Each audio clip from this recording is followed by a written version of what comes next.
بسم اللہ الرحمن الرحیم نحمده ونصلی علی رسولہ الکریم اما بعد۔ پیچھے تک آواز پہنچ رہی ہے؟ اعوذ باللہ من الشیطان الرجیم بسم اللہ الرحمن الرحیم لن ینال اللہ لحومها ولا دماؤها ولکن ینالہ التقوی منکم۔ اس وقت کوئی تفصیلی بیان نہیں ہے اور نہ ہی تفصیلی بیان کا وقت ہے۔ چند باتیں اللہ تعالیٰ میرے اور آپ کے فائدے میں آنے والی باتیں مجھے کہنے کی اور آپ کو سننے کی توفیق عطا فرمائے۔ قرآن میں رب تعالیٰ ارشاد فرماتے ہیں، اللہ تعالیٰ کے یہاں گوشت اور خون نہیں پہنچتا بلکہ تمہارا تقوی پہنچتا ہے، پرہیزگاری پہنچتی ہے۔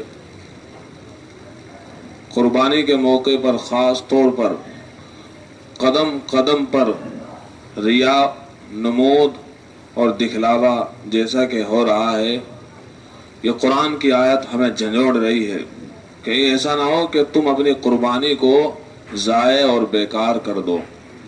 لہذا اخلاص کے ساتھ اور صرف اللہ کی رضا کے لیے اپنے جانوروں کو اللہ کا نام لے کر قربان کر دو۔ دکھاوا نہ ہو، ویڈیو بنا کر نہیں دکھانا ہے کہ کتنا موٹا اور کتنا لاکھوں کا جانور خریدا گیا ہے۔ بس جتنے کا خریدا ہے ہم نے اپنے اللہ کے لیے خریدا ہے، اس کو دکھانا کافی ہے۔ اس لیے کہ قربانی ہم اللہ کے لیے کر رہے ہیں، غیر اللہ کے لیے نہیں کر رہے ہیں، لوگوں کو دکھانے کے لیے اور لوگوں کو خوش کرنے کے لیے نہیں کر رہے ہیں، اللہ کو خوش کرنے کے لیے ہم اپنی قربانی کر رہے ہیں۔ اور قربانی وہ کہ اگر ہماری قربانی کا اللہ حکم دیتا تو ہم قربان ہو جاتے۔ اور یقیناً ایک ایمان والا اللہ کے ایک ایک حکم پر قربان ہونے کے لیے تیار رہتا ہے۔ نماز حکم ہے، زکوٰۃ حکم ہے، روزہ حکم ہے، حج حکم ہے، گناہوں سے بچنا حکم ہے۔ مسلمان اللہ کے حکموں پر قربان ہو رہا ہے، کامل مسلمان۔ بسا اوقات ہمیں بھول لگ جاتی ہے جس کی بنا پر ہم سے نمازیں، روزہ، زکوٰۃ وغیرہ ضائع ہو جاتے ہیں۔ دوستو، ایسا نہیں ہونا چاہیے۔ جب مسلمان کہتا ہے میں اللہ پر قربان، تو پھر کیا وجہ ہے وہ اللہ کے ہر حکم پر قربان کیوں نہیں ہو رہا ہے؟ رب نے تو خود کہا ہے ادخلوا فی السلم کافہ، کہ اسلام میں پورے کے پورے داخل ہو جاؤ۔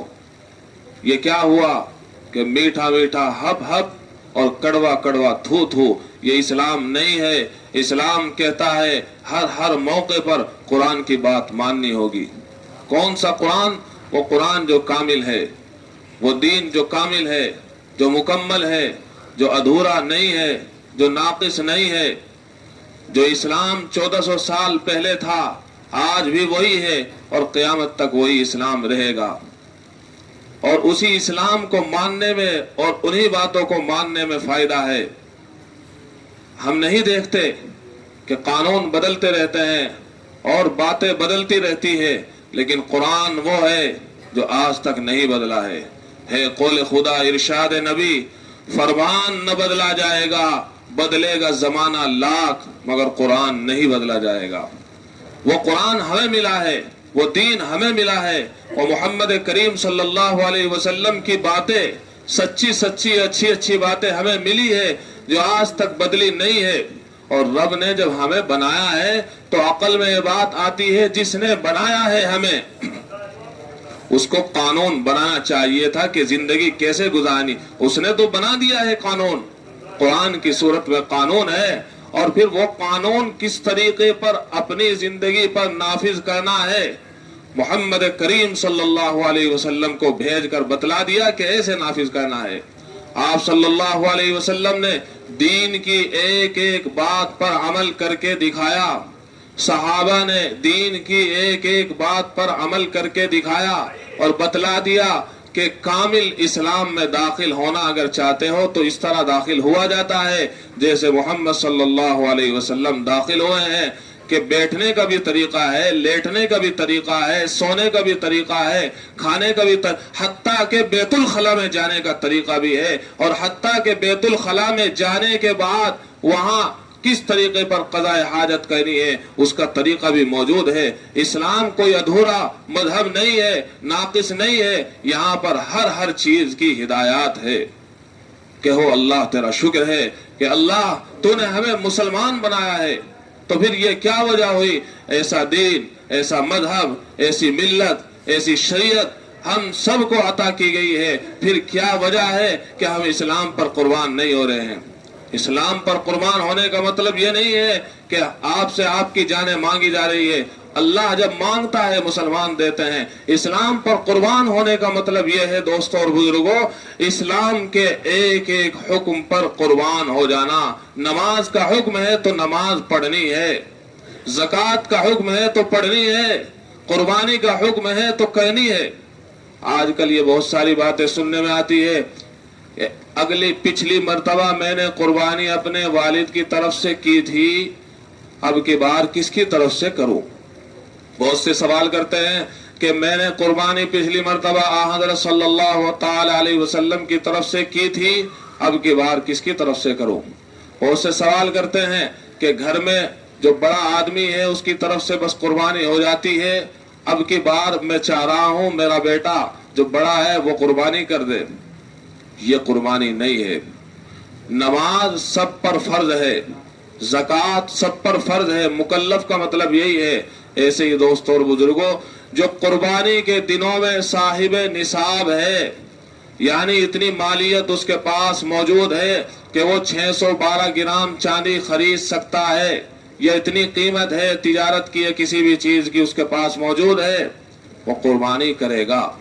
باپ کے پاس ہے، باپ الگ کرے گا۔ بیٹے کے پاس اتنی مالیت ہے، بیٹا الگ کرے گا۔ اور عورتوں کے پاس اتنا زیور ہے، وہ الگ کرے گی۔ یاد رکھنا چاہیے جو بھی بالغ افراد گھر کے اندر موجود ہے، یہ کیا وجہ ہوئی کہ موبائل خریدنے کے لیے ہمارے پاس پیسے آ جاتے ہیں، اور قربانی جو سال بھر میں ایک مرتبہ آ رہی ہے اس کی طرف سے اتنی لاپرواہی۔ ارے پوری جان کی طرف سے فدیہ ہے، پوری جان کی طرف سے فدیہ ہے۔ انسان طرح طرح کی مصیبتوں سے بچ جاتا ہے دوستو جب قربانی کرتا ہے۔ اور آقا نے فرمایا قربانی کے جانور کا خون زمین پر گرنے سے پہلے اللہ تعالیٰ معاف کر دیتے ہیں پچھلے تمام گناہ۔ اتنی بڑی، اور پل صراط پر یہ چلنے والے ہیں، اتنی بڑی قربان، ایک ایک بال پر ایک ایک نیکی۔ صحابہ نے پوچھا اون کے بارے میں کہ اون تو زیادہ ہوتا ہے، آپ نے فرمایا اون کے بارے میں یہی بات ہے، وہ ایسا داتا ہے اس کے خزانے میں کوئی کمی نہیں ہے، ایک ایک بال پر ایک ایک نیکی۔ تو دوستوں اور بزرگوں، ہمیں چاہیے ان باتوں کو ہم سوچیں، ان باتوں کو ہم سمجھیں، اور قربانی کا کوئی بدل نہیں ہے دوستو۔ بہت سے سوال کرتے ہیں کہ قربانی نہ کر کے کسی کی شادی کرا دی جائے، کسی یتیم کی کفالت کر دی جائے، کسی کے بیوہ کے گھر کو بسا دیا جائے۔ ارے یہ تو اسلام بار بار کہتا ہے، زکوٰۃ جو سال بھر میں نکلوائی جاتی ہے اس کا مقصد ہی یہی ہوتا ہے، بیواؤں کی مدد کرو، یتیموں کی کفالت کرو، غریبوں کی امداد۔ زکوٰۃ کا مال انہی لوگوں کے لیے ہے۔ اور یاد رکھنا چاہیے یہ قربانی بھی دراصل ان لوگوں کے لیے ہے۔ فرمایا گیا ہے 3 حصے کرو، ایک اپنے واسطے رکھ لو، دوسرا اپنے دوستوں کو، پڑوسیوں کو، ان کو تقسیم کر دو، تیسرا جو حصہ ہے غریبوں کو دیکھو اور ان کو تقسیم کر دو۔ تو غریبوں کا فائدہ ہوا قربانی میں۔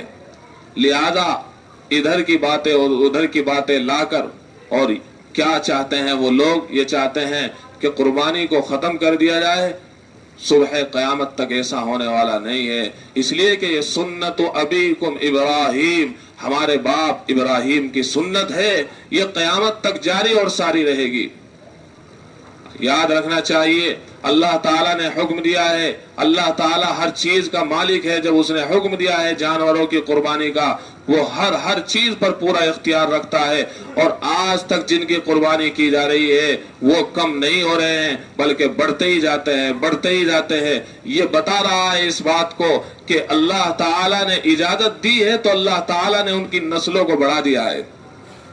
اسلام کے ایک ایک حکم میں حکمتیں موجود ہیں، لیکن ہمیں حکمتوں کی طرف نہیں جانا ہے۔ ہمارا اسلام کامل ہے، ہمارا اسلام مکمل ہے، ہمیں تو نعرہ لگانا ہے، اے اللہ میں اسلام کو دین مان کر راضی ہوں، اے اللہ میں آپ کو اپنا رب مان کر راضی ہوں، اے اللہ میں اسلام کو اپنا دین مان کر، میں قرآن کو اپنی کتاب مان کر راضی ہوں، مجھے کسی اور چیز کی ضرورت نہیں ہے۔ جب اسلام مل گیا ہے میں راضی ہوں محمد صلی اللہ علیہ وسلم کو اپنا نبی تسلیم کر کے۔ ہمیں تو یہ نعرہ لگانا چاہیے کہ انشاءاللہ ہم پورے کے پورے اسلام میں داخل ہوں گے، انشاءاللہ پورے کے پورے اسلام۔ ارے رات دن صبح شام جنازے اٹھائے جا رہے ہیں، پھر کیوں نہیں سمجھ رہے ہیں؟ ہمیں بھی جانا ہے، ہمیں بھی جانا ہے ایک دن اس دنیا کو چھوڑ کر۔ اللہ تعالی ہم سب کو سمجھ عطا فرمائے۔